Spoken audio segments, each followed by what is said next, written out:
जय माँ मनसा देवी।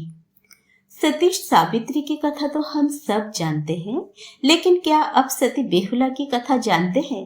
आज की कहानी सती बेहुला और लखिंदर पर आधारित है। मर्तलोक वह लोक जिसमें हम प्राणी रहते हैं और संसार में जो भी जन्म लिया हो। मर्तलोक में सभी देव आदि देव महादेव की पूजा अर्चना और भक्ति करते थे, तो दूसरी ओर सांप की देवी होने के कारण मर्तलोक में मनसा देवी की कोई पूजा अर्चना नहीं करते थे। इससे उनकी देवित्व या ख्याति के लिए एक प्रश्न था। इसी अवस्था में महादेव अपनी पुत्री मनसा देवी को एक समाधान बताते हैं कि मर्तलोक में शिव उपासक के द्वारा उन्हें पूजित होना होगा, तभी उनका मर्तलोक में पूजा का प्रचलन भी शुरू होगा। दूसरी ओर चंपानगर में एक चांद सौदागर नामक व्यक्ति भी रहते थे। वह शिव के परम भक्त थे। वह व्यक्ति लखिंदर के पिता भी थे। मनसा देवी चांद सौदागर को अपनी पूजा के लिए आग्रह करती है, परंतु वह इस पूजा करने से अस्वीकार कर देते हैं। जो व्यक्ति महान शिव उपासक है, वह भला कैसे एक सर्प की पूजा करे? यह सुनकर मनसा देवी बहुत रुष्ट और क्रोधित हो जाती है, जिससे वह चांद सौदागर को धीरे धीरे क्षति पहुंचाना भी शुरू कर देती है। मनसा देवी छल बल से बहुत चेष्टा की अपनी पूजा करवाने की, परंतु वह सफल नहीं हो पाई। चांद सौदागर के पास शिव जी का एक विशेष मंत्र था, जिससे हर बार वह मनसा देवी के छल से बाहर निकल आते थे। फिर एक समय ऐसा आया जब छल से मनसा देवी ने वह मंत्र भी हासिल कर लिया। अब चांद सौदागर कैसे मनसा देवी से बच पाते? चांद सौदागर के एक परम मित्र थे शंकर। वह तंत्र मंत्र के ज्ञाता थे, परंतु इनके तंत्र मंत्र ज्यादा दिन तक सौदागर की रक्षा नहीं कर पाए और मनसा देवी ने अधिक शक्तिशाली मंत्र से शंकर को भी मार देती है। फिर से चांद सौदागर असहाय हो जाते हैं। इसके बावजूद भी सौदागर ने फिर से देवी की पूजा करने से अस्वीकार कर देते हैं। मनसा देवी रुष्ट होकर सौदागर के एक के बाद एक पुत्र को मारना शुरू कर देती है, यहाँ तक कि घर में पाले हुए पशुओं को भी नहीं बख्शती।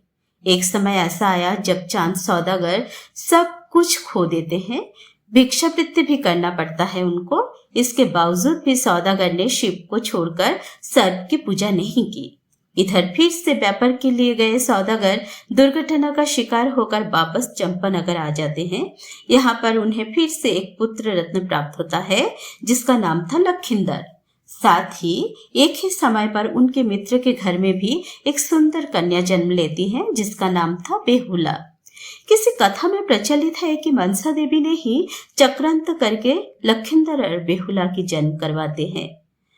मनसा देवी ने जब यह देखा कि चांद सौदागर से वह किसी भी तरह से पूजा अर्जित नहीं कर पा रही है, तभी उन्होंने स्वर्ग से एक नर्तक और एक नर्तकी की सहायता लिया।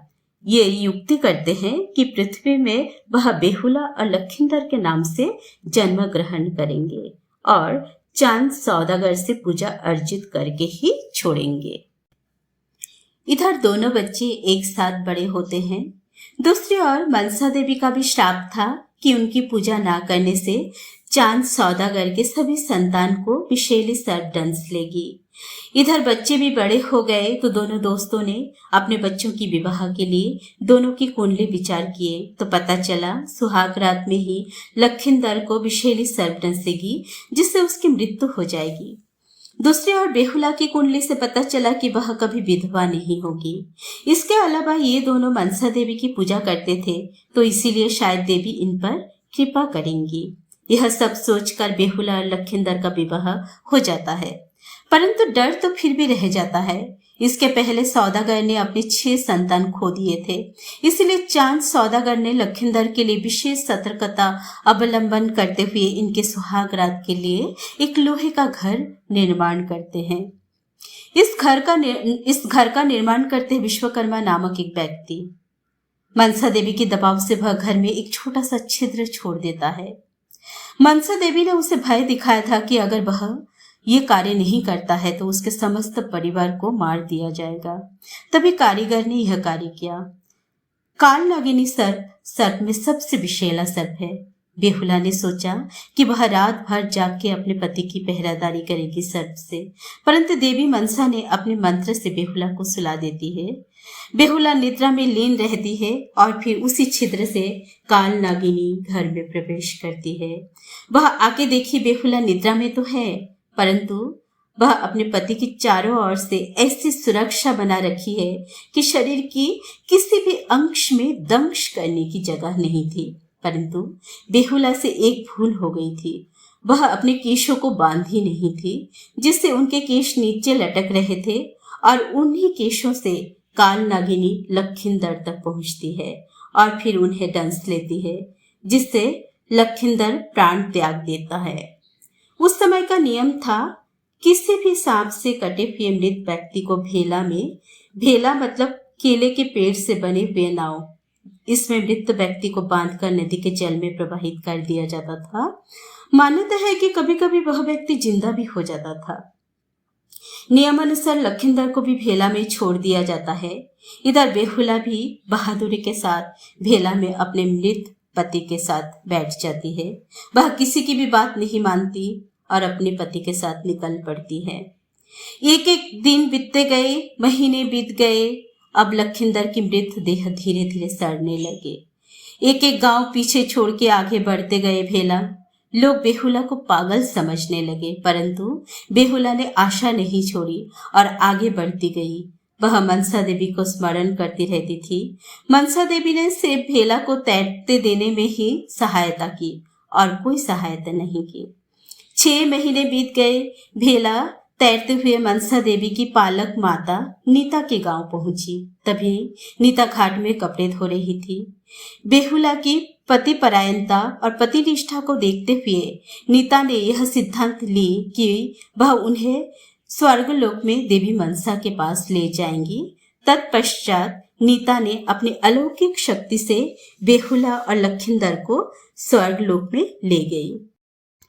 मनसा देवी ने लखिंदर को जीवित करने के लिए एक शर्त रखी कि बेहुला को चांद सौदागर को उनकी पूजा के लिए मनाना पड़ेगा, तभी लखिंदर जीवित हो सकते हैं। बेहुला ने शर्त मान ली और किसी भी तरह वह चांद सौदागर को मनसा देवी की पूजा के लिए मनाएंगी। इसके बाद लखिंदर जीवित हो गए। वह प्यारी सी मुस्कान के साथ अपनी पत्नी की ओर देखा। तत्पश्चात उनके सड़े हुए शरीर भी स्वाभाविक हो गए। नीता ने उन्हें अपनी अलौकिक शक्ति से फिर मर्तलोक में पहुंचा दिए।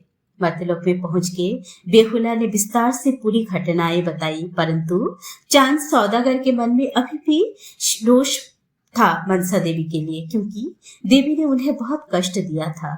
वह देवी को पूर्ण रूप से क्षमा नहीं कर पाए थे।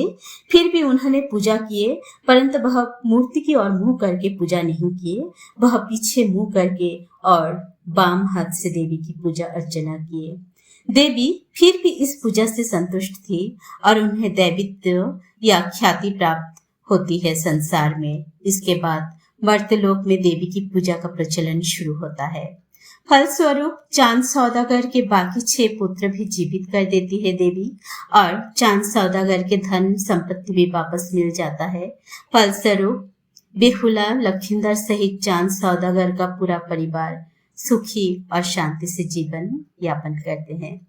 तो आशा करती हूँ यह कहानी आपको बहुत अच्छा लगा हो। इसी तरह और भी कहानियों से अवगत होने के लिए मेरे चैनल को लाइक, शेयर और सब्सक्राइब जरूर करें। धन्यवाद।